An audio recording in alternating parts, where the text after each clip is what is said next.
Hello friends, आज आपण बनवूया श्रावण स्पेशल कुरकुरीत साबुदाणा वड्याची रेसिपी।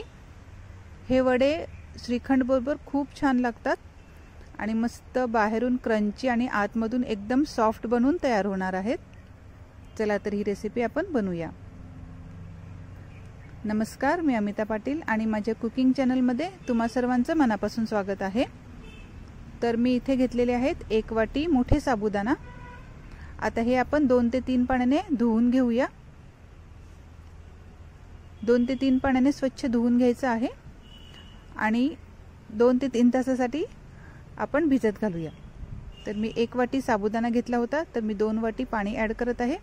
आता 2 ते 3 तासासाठी आपण भिजत ठेवायचे आहेत आणि 2.5 तासाने मी त्यातला पाणी काढून टाकलं होता। छान असे फुलून आलेले होते आपले साबुदाणा।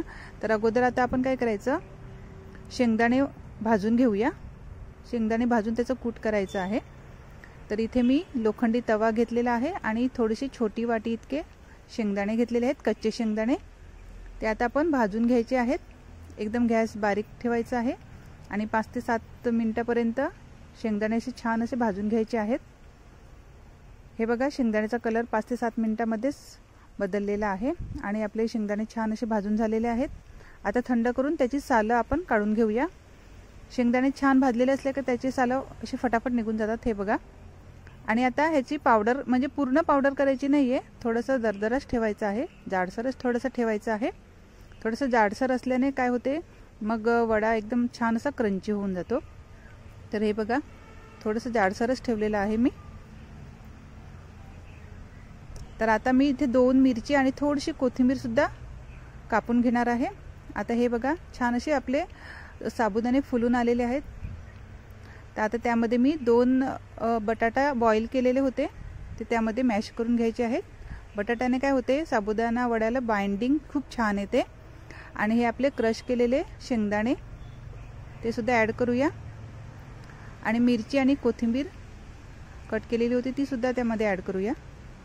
आणि आता चवीनुसार मीठ घ्यायचं आहे, तुम्ही तुमच्या चवीनुसार घेऊ शकतात। छान असं मिक्स करून घेऊया।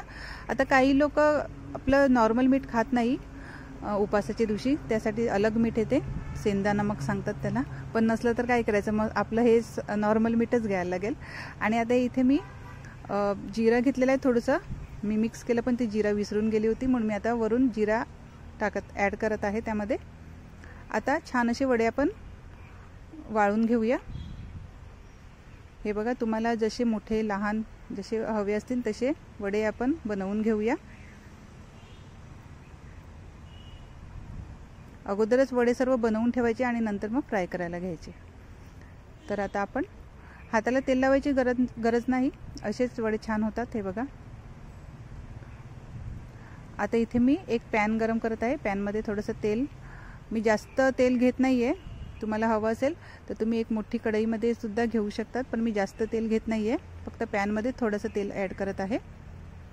आता मीडियम गॅस ठेवायचा आहे आणि आपले सर्व वडे असे फ्राय करून घेऊया। गॅस एकदम बारीक सुद्धा नको आणि एकदम हाय सुद्धा नको। आणि 5 मिनिटापर्यंत वड्याला हात लावायचा नाहीये, नाहीतर मग ते पलटताना थोडासा प्रॉब्लेम येतो।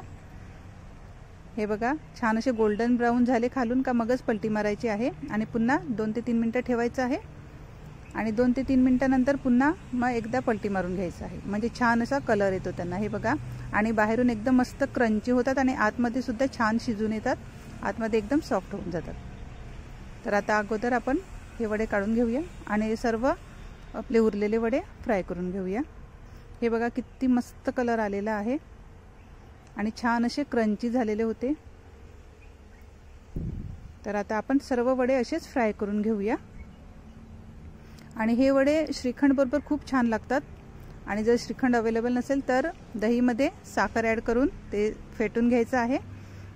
जर हे वडे 2 वडे खाल्ले ना तुम्ही दिवसाला, तर तुम्हाला पूर्ण दिवस काहीच खायची आवश्यकता नाही। तर आता मी इथे दहीमध्ये थोडीशी साखर ॲड केलेली आहे आणि छान असं श्रीखंड टाईप बनवून घेतलेलं आहे, हे बघा।